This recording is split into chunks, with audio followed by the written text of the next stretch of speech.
God. What are you doing today? God, do a new thing, but it takes sometimes laying down the old thing, forgetting about the old thing, and saying, God, you can swallow that up. I want to move from glory to glory. I want to see you do a new thing. Here's the truth, and I think this is why God speaks this way to Israel. It's difficult to complain and prepare at the same time. God tells Israel to move on, and I need you to realize this. It's not that simple.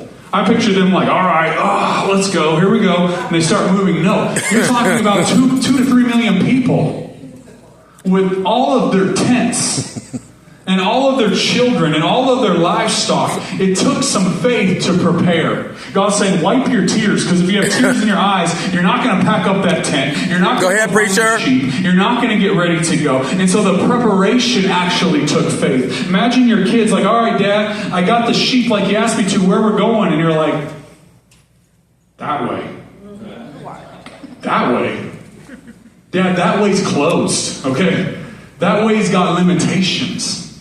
That way doesn't... Why are we even preparing? Why did you have me pack up the tent? There's nothing that way. You see the faith it would take to actually prepare? When God said to move, pack it all up and we're going that way, the way where we can't see a way. Here's the thing is, they had to settle their hearts to prepare. I don't know that their greatest moment of faith was when they were standing at the side of the Red Sea with Moses about to raise his staff. I don't know if that was the greatest moment of faith. I think maybe their greatest moment of faith was when they prepared before they saw anything happen. God said it, let's prepare.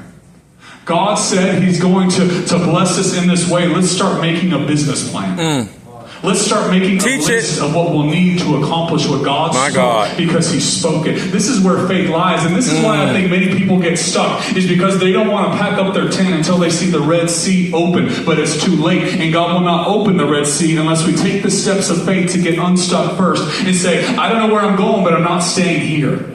And so I'm going to begin to pack up my old mindsets and my old ways of life, because this is not how it's always going to be, because God has spoken a better word over me. He's spoken something in the future. And so when people text me and say, why don't you ever text me anymore? Here's my answer. I'm going forward. When they ask me, why did you quit your job and why are you putting your house on the market? Because I'm going forward.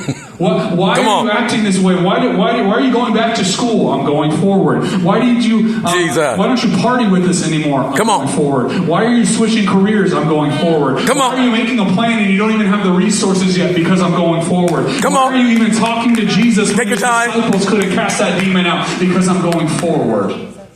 Because I believe that the preparation is actually a step towards seeing God fulfill what he did. It's a part of me getting unstuck. Tell the children of Israel to go forward. Forward here in the Hebrew, it's interesting what it translates perfectly to. It actually translates to pull up or pull out. It's the Hebrew word nasah. Teach it. Pull up or pull out. It speaks to uprooting some things. This is pretty amazing, because there's some strongholds in your life that you may need to uproot before God can open up the doors in front of you.